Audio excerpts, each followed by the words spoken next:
Hello and welcome to our 2021 Public M&A Report. So when we had the idea of producing this, we thought it would be a substantial piece of work, but in fact, there were only 7 transactions, so it wasn't all that challenging. So what else to say about 2021? Well, with 7 public M&A transactions, of which 6 were successful, and only a small number of new entrants to the market, 2 I believe, it looks like this may be a declining trend, although we do hope that there will be a significant or similar number of transactions and also new entrants to the market. What else to say apart from that? Well, it's because of the size of our market, it's more difficult to point to trends that are comparable to those in the UK in terms of sectors or financings and the like. There were a number of private equity plus trade buyers all across a number of different sectors in Ireland. There were no hostile bids, unlike the UK. There was some activism, but not as much as in the UK.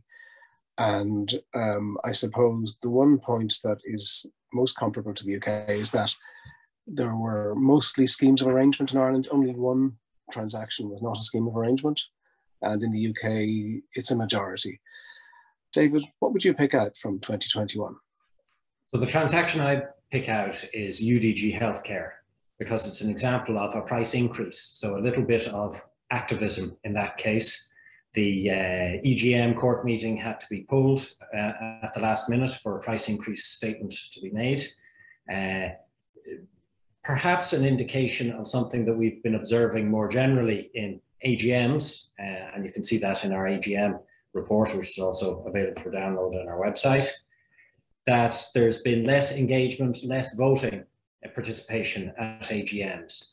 And I wonder if that has any connection with the new intermediated system of shareholding through Euroclear Bank, which means that there are a couple of extra layers of process to be gone through before a shareholder, an ultimate shareholder, can cast a vote. So perhaps the trend, something to look for in 2022, a bit more activism. And are you saying then that, for example, that an activist shareholder might be able to derive greater leverage from a smaller shareholding in terms of decreased shareholder engagement? Look at our report for the numbers, but it's something we've seen. A smaller and smaller block of shareholders is capable of forming an effective blocking minority to, for example, a special resolution. So an interesting trend. And are you suggesting that we might help with such a thing? I couldn't comment. We hope you enjoy the report.